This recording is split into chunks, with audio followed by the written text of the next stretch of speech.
구상형 1번 문항 답변 시작하겠습니다.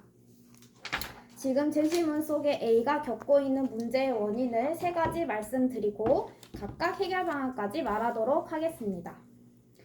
지금 A가 겪고 있는 문제의 원인은 첫 번째, 사용하는 단어와 수업 소재가 생소한 것이 많아서 아는 내용이 없어서 수업을 따라가지 못하고 있는 문제가 있습니다.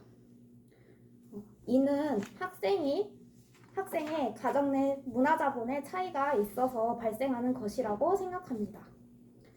두 번째 문제는 학생의 가정 형편이 어려워 학원을 가지 못해 지금 학력 격차가 일어나고 있다고 생각합니다. 세 번째 문제는 공부를 못하는 학생들은 선생님에 관심을 못한다 라는 자신감과 자기 효능감이 저하된 모습이 원인이라고 볼 수 있습니다. 이에 대한 각각의 해결 방안 말씀드리도록 하겠습니다. 첫 번째, 사용하는 단어나 수업 소재에 생소한 것이 많다 라는 부분에 대해서는 사제 멘토링과 또래 멘토링 수업 등을 진행하여 학생이 수업 시간에 잘 참여할 수 있도록 유도할 수 있을 것입니다.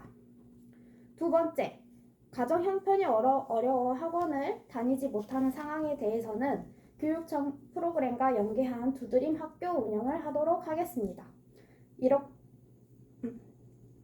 돈이 필요 없어도 교육청 내에서 연계한 프로그램을 진행한다면 학력 격차를 해소할 수 있을 것이라고 생각합니다. 세 번째, 공부를 못하는 학생은 관심을 받지 못하는 것이 당연하다 라는 잘못된 신념을 가지고 있는 부분에 대한 해결 방안 말씀드리겠습니다. 학생의 잘못된 신념을 바꿔줄 수 있는 상담을 진행하도록 하겠습니다.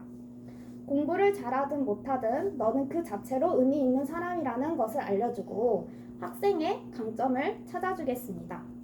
학생의 강점을 찾고 학급 내에서 1인 1 역할을 부여한다면 학생이 성취감을 통하여 굳이 공부를 잘하지 않더라도 선생님의 관심을 받을 수도 있고 자신감과 자기 효능감 또한 향상시킬 수 있을 것이라고 생각합니다.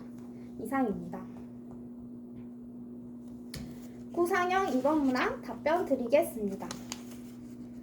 제시문 속의 상황은 수업을 진행하는 동안에 이제 마지막에 설명할 부분이 남았는데 쉬는 시간 알리는 종이 울린 상황입니다.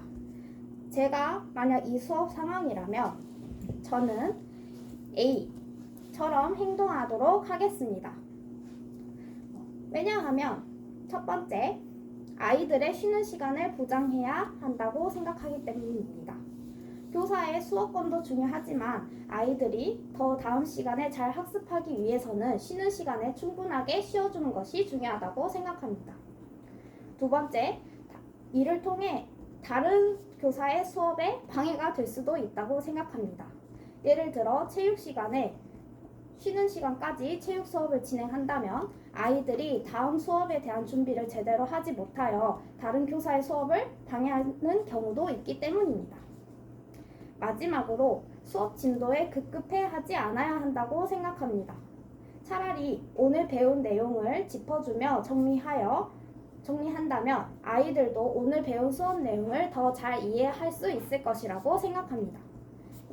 이상입니다. 구상형 3번 문항 답변 드리겠습니다. 제시문 속의 상황은 소규모 학교에서 신규 교사가 과한 업무 분담으로 인하여 부장교사와 갈등이 생긴 상황입니다. 제가 만약에 부장교사라면 신규 교사인 이 교사에게 할 조언에 대해 말씀드리도록 하겠습니다. 먼저 과한 업무 분장이라고 느껴졌으면 미안하다 라고 말을 하고 소규모 학교라 어쩔 수 없는 부분이 있다 라고 양해를 부탁하겠습니다. 하지만 교무실 내에서 너무 감정적인 태도를 보이는 것은 옳지 않다 라고 말하고 과한 업무인지 다시 조사하여 확인 후 업무량을 조절하겠다 약속하겠습니다. 이 조언을 들은 이 교사가 상황 뒤에서 할 대처 방안에 대해 말씀드리겠습니다.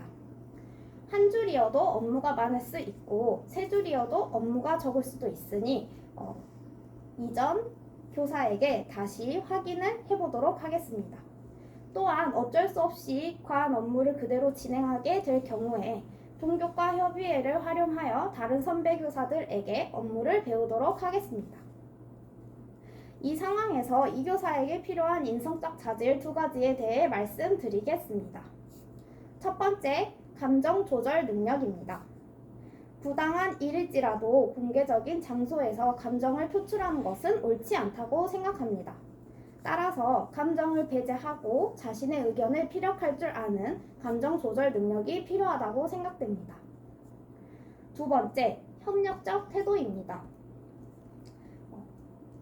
이 교사는 신규 교사이므로 업무에 대해 모르는 부분이 많을 수도 있다고 생각합니다. 따라서 다른 선생님들에게 조언을 구하고 함께 문제를 해결해 나가고자 하는 협력적 태도가 필요하다고 생각합니다. 이상입니다. 즉답형 문항 구상 후 답변 드리겠습니다.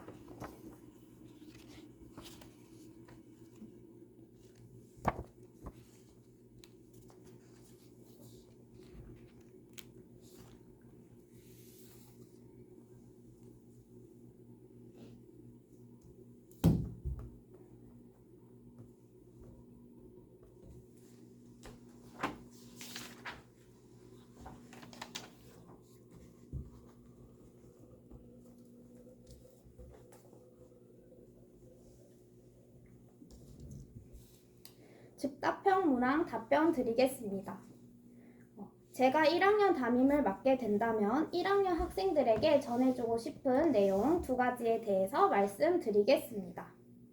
첫 번째로 초등학생에서 중학생 1학년이 된 경우 또는 중학생에서 고등학교 1학년이 된 경우 모두에게 포함되는 사항입니다. 아이들이 이전 학교와 지금 이제 새롭게 올라온 학교에 대해서 차이점을 분명히 인식하고 조금 더 주체적이고 자율적으로 행동해야 함을 알려주겠습니다.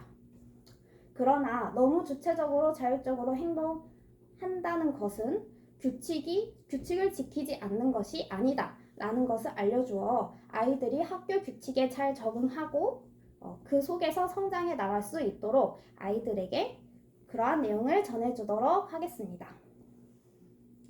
학기 초 학생들에게 도움이 될 수 있는 3월 학급 운영 방안에 대해서 2가지 말씀드리겠습니다. 첫 번째로 학급 자치 활동을 통해 학급 규칙을 스스로 정하게 하는 것입니다. 아이들이 이미 정해진 학교 규칙을 그대로 따르라고 강요한다면 아이들에게 오히려 반발심이 생기고 규칙을 지키지 않으려고 하는 모습들이 나타날 수 있다고 생각합니다. 따라서 자율적으로 학급 규칙을 정하게 하여야 아이들이 자신들이 정한 규칙을 스스로 지키고자 하는 모습을 보이고 더 규칙적인 학교 생활이 가능할 것이라고 생각합니다. 3월 학급 운영 방안 마지막에 대해서 말씀드리겠습니다. 아이들이 학칙을 지킬 때에 교사의 태도에 대해서 말씀드리겠습니다. 교사는 무조건적인 아이들에게 허용적인 태도를 보여서는 안 된다고 생각합니다.